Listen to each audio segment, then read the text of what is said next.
नमस्कार दोस्तों, महान भारतीयों की इस सीरीज में आज हम बात करेंगे महान गणितज्ञ श्रीनिवास रामानुजन के बारे में। दोस्तों, रामानुजन का जन्म 22 दिसंबर 1887 में बहुत ही साधारण परिवार में हुआ था। उस समय भारत पर अंग्रेजों की हुकूमत थी। उनका जन्म दक्षिण भारत के तमिलनाडु राज्य के इरोड नामक स्थान पर एक ब्राह्मण परिवार में अपने नाना के घर पर हुआ। उनके पिता का नाम कुप्पुस्वामी श्रीनिवास अयंगर था और वो एक साड़ी की दुकान पर क्लर्क का काम करते थे। उनकी माता कोमलताम्मल एक गृहिणी थी। रामानुजन अपने छोटे से पैतृक घर, जो कि कुंभकोणम नामक स्थान में था, वहीं रहते थे, जिसको अब एक म्यूजियम बना दिया गया है। दोस्तों, जब वो करीब 5 साल के थे तब उनका एडमिशन अपने नाना के यहाँ एक स्कूल में करा दिया गया, लेकिन परिवार में समस्या के चलते उनको वापस अपने पिता के घर कुंभकोणम आना पड़ा और उनका एडमिशन कांग्यान प्राइमरी स्कूल में करा दिया गया।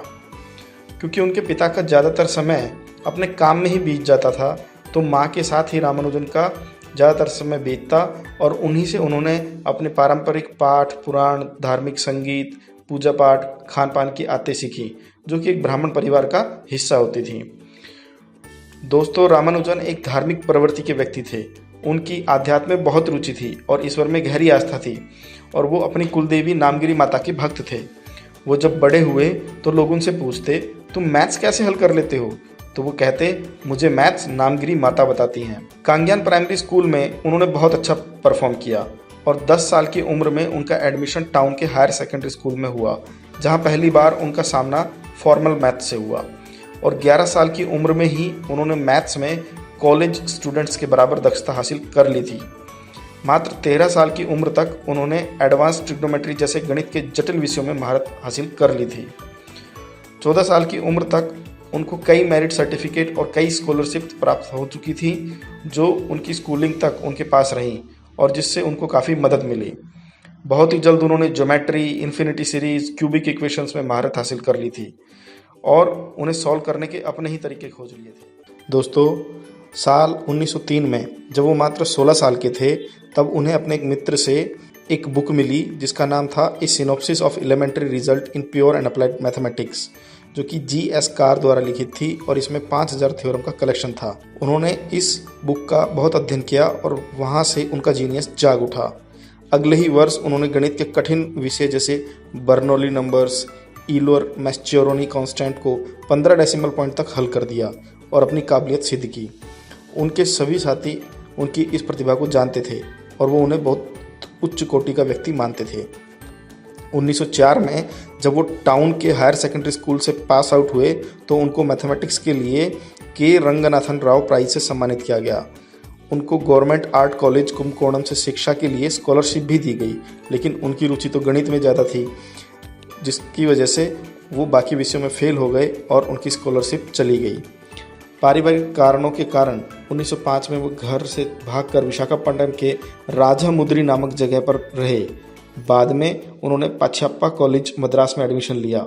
वहाँ वो मैथ्स को छोड़ अन्य विषयों में फेल हो गए और अगले साल भी ऐसा ही रहा और फेलो ऑफ आर्ट की डिग्री लिए बिना ही उन्होंने कॉलेज छोड़ दिया।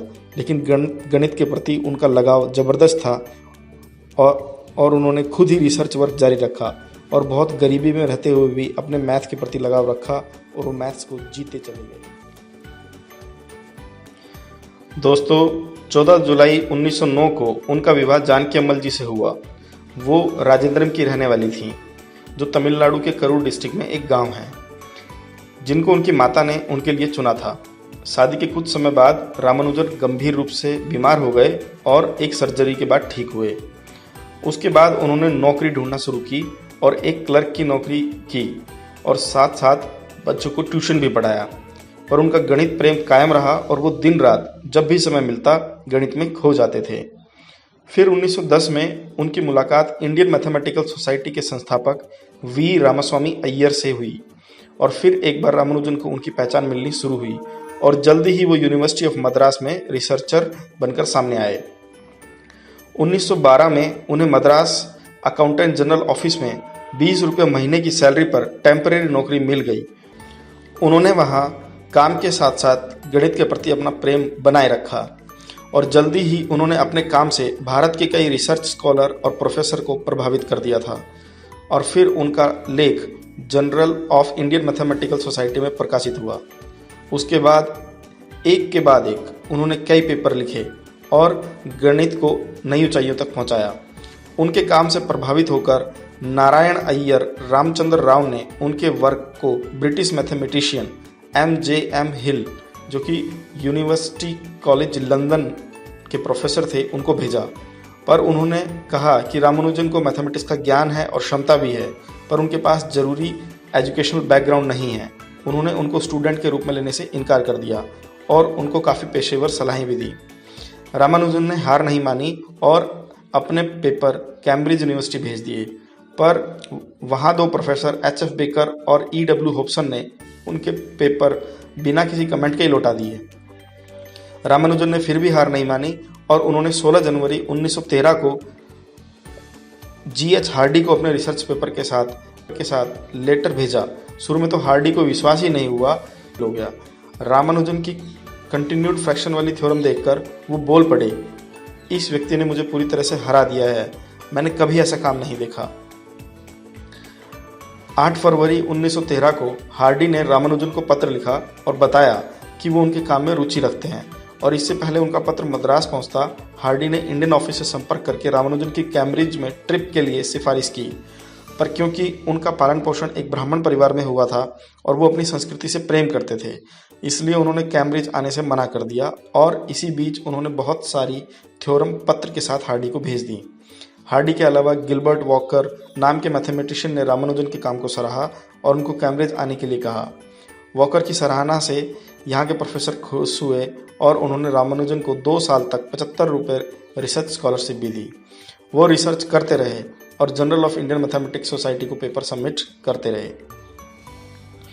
वहीं हार्डी रामानुजन के कैम्ब्रिज ना आने के निर्णय से परेशान थे और उन्होंने अपने एक सहकर्मी जो कि मद्रास यूनिवर्सिटी में थे EH निवेले को कहा कि वो रामानुजन को गाइड करें और इंग्लैंड आने के लिए मनाएं। उसी दौरान रामानुजन की माँ को एक रात नामगिरी माता स्वप्न में दिखाई दी और उन्होंने उनसे कहा कि वो रामानुजन को इंग्लैंड जाने दें। इस बार रामानुजन नेवेले के कहने पर मान गए और इंग्लैंड जाने के लिए हाँ कर दी और वो पानी के जहाज़ से 17 मार्च 1914 को इंग्लैंड के लिए रवाना हुए और वहाँ 14 अप्रैल को पहुँचे। रामानुजन ने तुरंत हार्डी और लिटिलवुड के साथ काम शुरू कर दिया। रामानुजन ने कैम्ब्रिज में करीब 5 साल बिताए। वहाँ उनको साल 1916 में बैचलर ऑफ साइंस डिग्री, जिसे बाद में PhD कर दिया गया, प्राप्त की। रामानुजन को 6 दिसंबर 1917 को लंदन मैथमेटिकल सोसाइटी में चुना गया और उसके बाद 2 मई 1918 को फेलो ऑफ रॉयल सोसाइटी में भी चुना गया। 13 अक्टूबर 1918 को उन्होंने फेलो ऑफ ट्रिनिटी कॉलेज में चुना गया। रामानुजन जिंदगी भर किसी न किसी बीमारी से ग्रस्त रहे, लेकिन इंग्लैंड में रहकर वो और कमज़ोर पड़ गए। वो शाकाहारी भोजन करते थे और उन दिनों विश्व युद्ध चल रहा था, जिससे अच्छा भोजन नहीं मिल पाता था। उनको TB की बीमारी हो गई और उनके शरीर में कई विटामिन की कमी हो गई। साल 1916 में वो कुंभकोणम वापस आ गए और साल 1920 में 32 साल की उम्र में उनका निधन हो गया। और एक महान भारतीय इस संसार को छोड़ परम धाम को चला गया। बाद में उनके छोटे भाई ने उनकी वर्क की नोट्स को इकट्ठा किया और छपवा दिया। गणित के क्षेत्र में इस महान भारतीय को हमेशा याद रखा जाएगा।